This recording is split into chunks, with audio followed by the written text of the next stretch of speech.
Mesdames et messieurs, Léon Tolstoï, un grand penseur que vous connaissez, qui a écrit beaucoup d'œuvres à caractère philosophique historique pour élargir la vision du monde de son peuple. Et beaucoup de grands hommes politiques et écrivains l'ont lu largement. Il disait qu'il n'est nulle grandeur là où manque simplicité, bonté et humilité.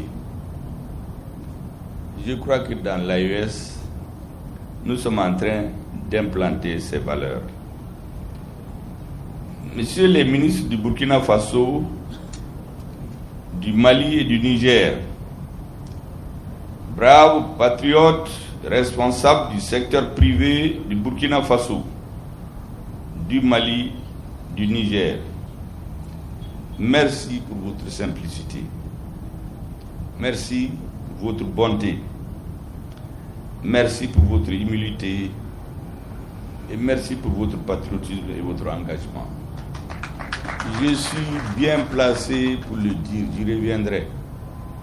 Vous savez, le 9 janvier, lorsque l'embargo a été pris, et quand les Maliens sont mobilisés le 14 janvier, je me suis habillé en tenue militaire pour aller là-bas. En fait, je parlais très fort, mais si jamais les opérateurs économiques n'avaient pas suivi, vous savez que ces paroles-là, ça allait du vent. La force d'un homme politique, quel qu'il soit, c'est l'armée et les opérateurs économiques. C'est eux qui font un pays. Un pays qui n'a pas d'armée ou une armée faible, il n'existe que sur le papier. Quand vous n'avez pas des opérateurs économiques engagés, patriotes, tout ce que vous entreprenez, c'est voué à l'échec. Donc votre discours, là, ce n'est que du vent. Et c'est pour cela que je voudrais les saluer ici. Je reviendrai plus tard avec une proposition. Je ne vais pas citer tous ceux qui sont là, à leur titre, grade et qualité, parce que le protocole l'a fait, les différents ministres l'ont fait. Je vais juste aller à l'essentiel. Mesdames et messieurs,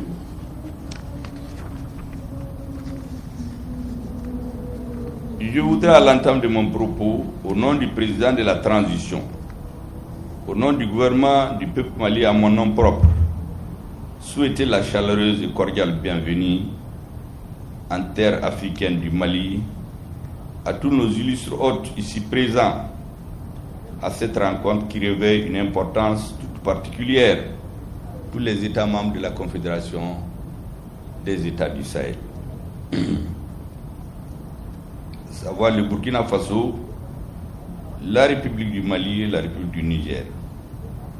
En effet, il convient de rappeler que la rencontre qui nous réunit aujourd'hui vise à créer un cadre de concertation et de coordination des actions du secteur privé de l'AES au bénéfice de l'économie de notre confédération.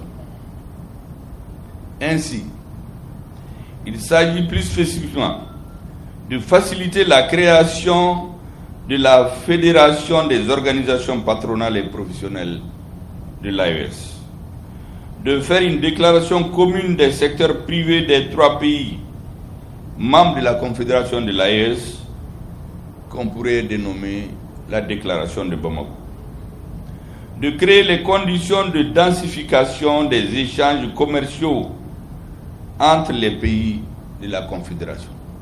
Tout le discours que les hommes politiques tiennent ici et là, s'il n'est pas soutenu par des actions économiques, il sera voué à l'échec. Je reviendrai sur ce thème pour le développer davantage, pour vous montrer le rôle et le poids historique des opérateurs économiques dans notre espace. Mesdames et messieurs, en effet, il convient de rappeler que aujourd'hui, il s'agit pour nous de réfléchir sur les voies et moyens visant à renforcer la dimension économique de l'AES et de la rendre irréversible, à l'instar de la défense et de la diplomatie.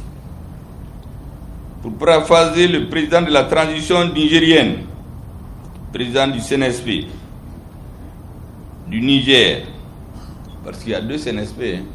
La CNSP Mali et CNSP Niger. Quand vous déchiffrez, ce n'est pas la même chose. Donc je spécifie bien président du CNSP du Niger.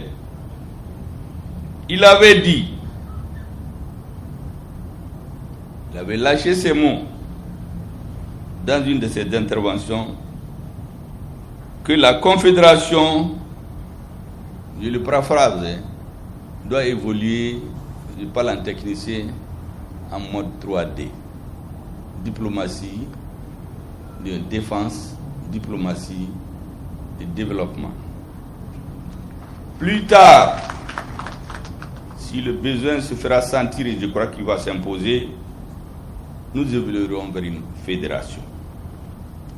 Mesdames et messieurs, nous devions être fiers et même très fiers de pouvoir dire un jour que nous avons été parmi les acteurs du changement historique en cours dans notre sous-région et qui impose un nouvel ordre mondial à ceux qui pendant longtemps se croyaient intouchables ou qui devraient réfléchir et dire aux autres ce qu'ils devraient faire.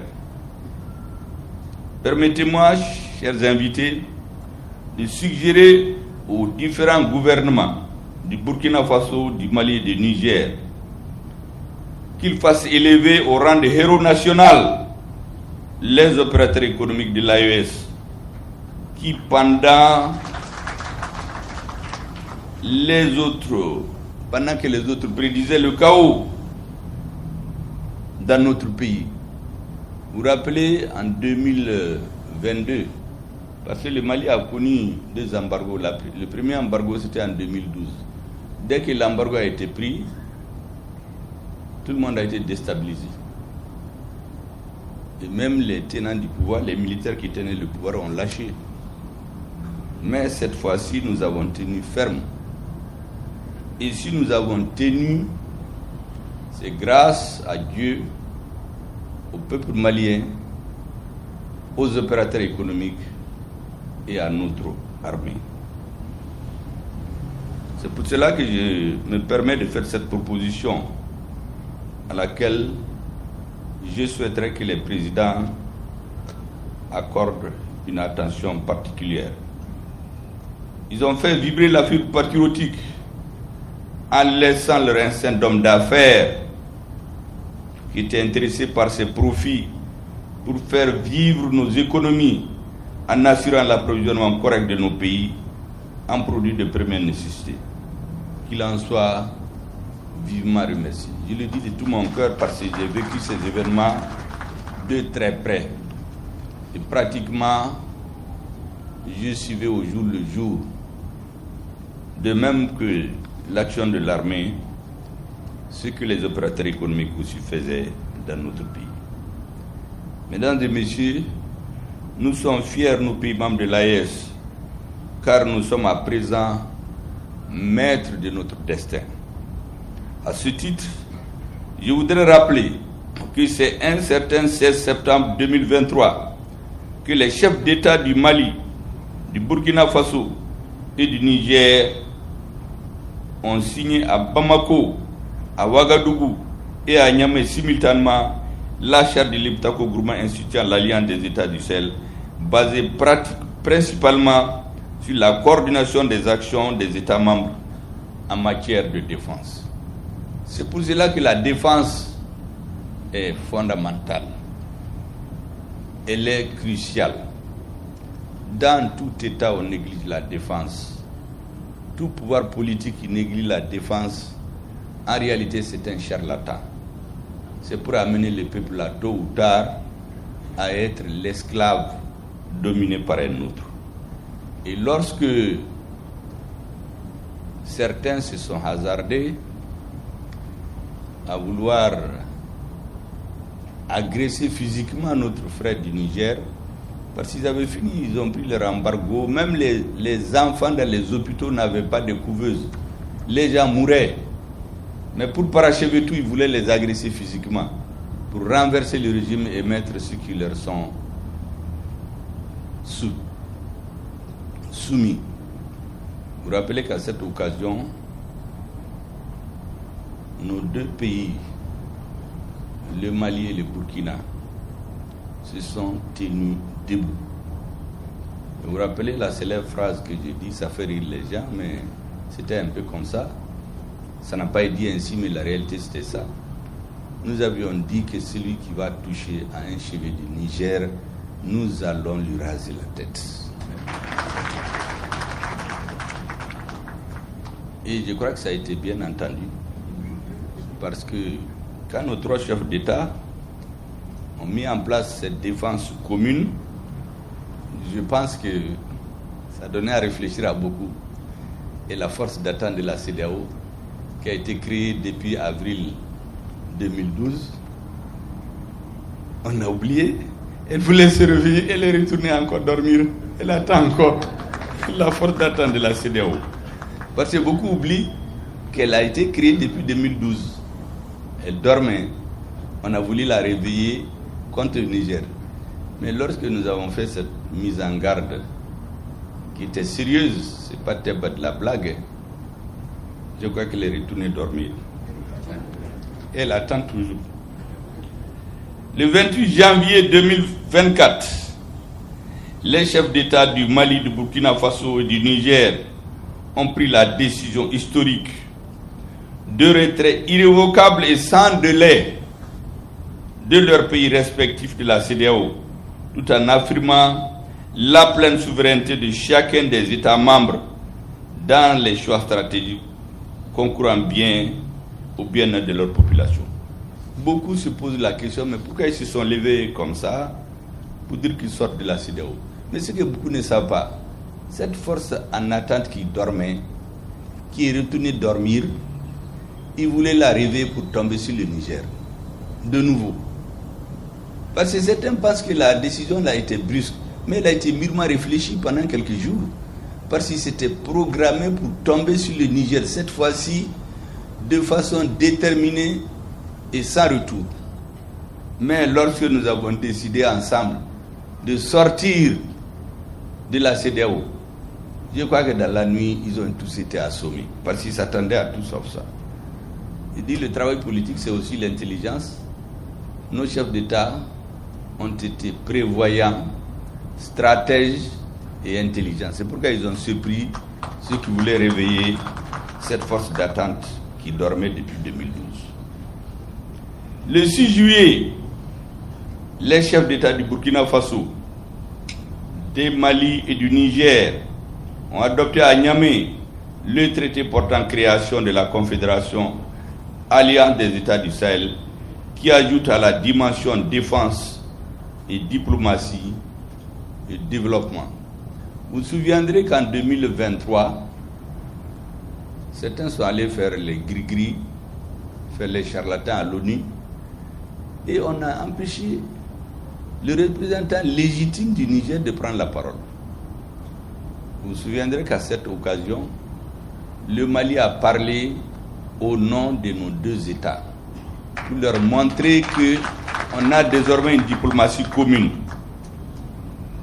Dans la déclaration de Niamey du 6 juillet 2024, les chefs d'État du Burkina Faso, du Mali et du Niger ont souligné la nécessité d'ajouter au domaine de la défense et de la sécurité prévue par la charte de l'Iptako Gourma ceux de la diplomatie et du développement. Ont affiché leur détermination à assurer un développement durable en mettant en œuvre une politique économique et sociale endogène basée sur les ressources propres à ces trois pays et un partenariat respectueux de la souveraineté de chacun d'eux. Ils ont affirmé la nécessité de mutualiser leurs moyens en vue de mettre en place des projets structurants et intégrateurs dans les secteurs suivants: l'agriculture, la sécurité alimentaire, l'eau et l'environnement, l'énergie et les mines, les échanges commerciaux et la transformation industrielle, les infrastructures et les transports, la communication et les télécommunications et l'économie numérique. Ils ont décidé de la création d'une banque d'investissement de l'AES et la mise en place d'un fonds de stabilisation. Ils ont décidé en outre de mettre en place des mécanismes visant à faciliter la libre circulation des personnes, des biens et des services, au sein de l'espace AES.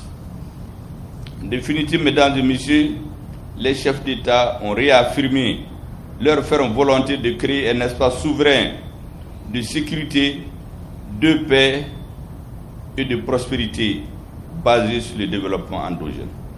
Une éminente personnalité de l'AES disait: nous voulons que l'AES devienne un espace de prospérité, une zone de prospérité et non une zone d'insécurité. Il est également important pour nous d'assurer la protection de nos unités industrielles. Et pour y arriver, il nous faut engager résolument l'affirmation de la préférence locale et un meilleur accès à la commande publique. Il serait bon, ce n'est pas porter atteinte aux intérêts de ceux qui importent beaucoup de l'extérieur, mais quand un Malien, un Burkinabé, un Nigérien peut fabriquer quelque chose, je pense qu'il n'est pas inutile, c'est l'encourager que de lui donner la préférence quand cela est nécessaire.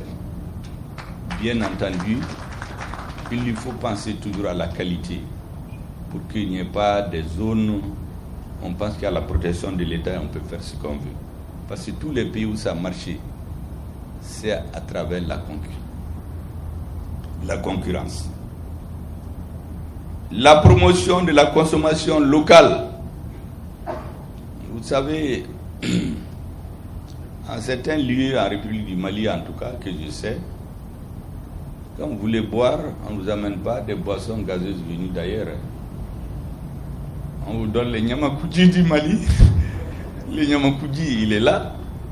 Et vous avez toutes les autres boissons. Si vous voulez, vous pouvez faire les cocktails. Donc, je suis sûr que quand vous prenez ça, ça peut faciliter le travail et donner la chance à ceux qui produisent ces produits dans notre pays. Tant qu'on peut le faire. De lutter contre la fraude, la contrefaçon et la concurrence déloyale. Personnellement, j'en avais fait avec plus ou moins de succès, comme le ministre de l'Industrie l'a dit, il y a 20 ans, mon cheval de bataille. Et vous savez, souvent, ceux qui sont dans la fraude et la concurrence déloyale et la contrefaçon, ils sont très puissants. Souvent, vous pouvez prendre des initiatives qui marchent, mais en d'autres lieux, ça se bloque pour des raisons que tout le monde comprend. La promotion des exportations et la diversification des marchés. Je crois que si on fait des produits de qualité, on peut l'exporter entre nous d'abord, en Afrique et dans le monde, et je crois que les bons produits se vendent toujours. Le respect des normes et la réglementation. Le respect des normes, c'est très important, mesdames et messieurs. Lorsqu'on s'entend sur des règles, il faut les respecter. Chez nous, très souvent, les gens pensent que quand tu es fort là, tu fais ce que tu veux. Ce n'est pas ça. Si vous entendez sur des règles, il faut les respecter. Si les règles ne sont pas bonnes, vous les changez. Mais vous ne pouvez pas faire ce que vous voulez, sinon votre affaire ne marchera pas. Pour l'opérationnalisation efficace des engagements pris par nos dirigeants en vue du développement des activités économiques dans l'espace AES, il est utile de réfléchir ensemble sur les actions et propositions concrètes émanant du secteur privé de l'AES, afin d'arriver in fine à une fédération des organisations patronales et professionnelles de l'AES qui permettra de renforcer la coopération économique. Avec plus de 70 millions d'habitants en 2022, comme il a été dit tout de suite, et un taux de croissance moyen de 6% selon les statistiques de la BCEAO, l'AES doit constituer une force économique, diplomatique et militaire de la sous-région. Elle est déjà une force militaire, personne n'en doute. Parce que je crois que plus personne ne pense réveiller une force d'attente qui dort depuis plusieurs années. Elle est donc une force militaire. Elle est une force diplomatique. Aujourd'hui, nos brillants ministres des Affaires étrangères, jusqu'à la tribune des Nations Unies, font des communications communes. Ce qui reste, mesdames et messieurs, c'est le développement économique et social. J'ai la certitude que les documents, fruits des travaux des experts que nos trois pays réunis les 17 et 18 octobre 2024 et qui seront adoptés aujourd'hui seront de qualité et permettront à l'AES d'occuper sa place et toute sa place dans le concert des nations. Je voudrais adresser ici, mesdames et messieurs, toutes mes félicitations à notre brillant ministre Moussa Alassane Diallo de l'industrie du commerce pour son leadership, sa capacité de proposition et la qualité de l'organisation de cette activité. Aussi la qualité de ses discours. Je l'ai même dit tout de suite que il risque à continuer à tenir ces discours-là. Il risque de se retrouver secrétaire politique d'un parti au lieu d'être un banquier à la retraite. Mesdames et messieurs, vous savez, actualité oblige. Le Premier ministre, certains disent qu'il parle beaucoup. Il ne faut pas qu'il parle. Quand il parle, on interprète. Quand il ne parle pas, on interprète. Quand il voyage, on interprète. Quand il revient, on interprète. Comme il s'habille, on interprète. Mais qu'est-ce qu'il doit faire? Il va parler. Parce que j'ai tiré une grande leçon de ce qui est arrivé aux dirigeants aux pères fondateurs de nos États.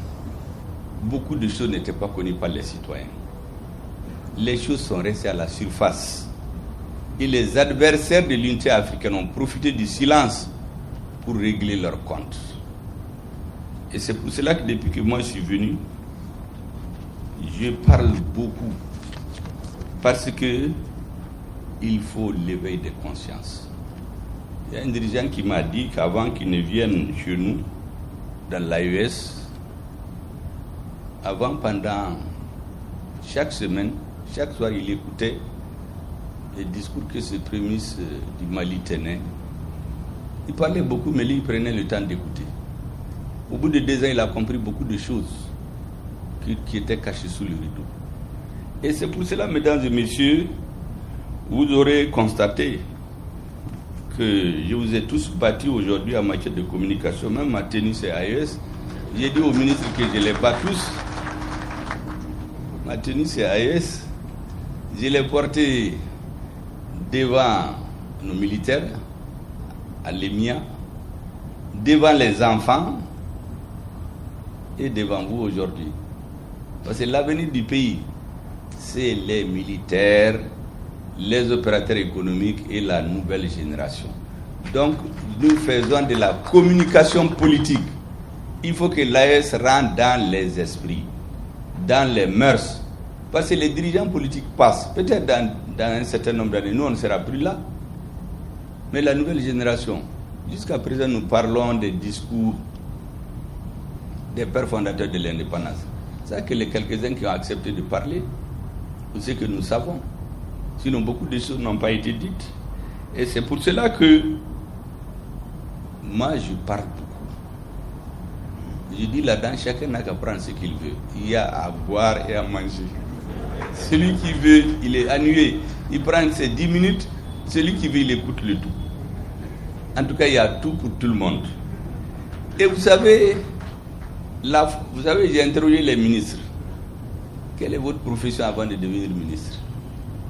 Est-ce que vous savez que nous avons des banquiers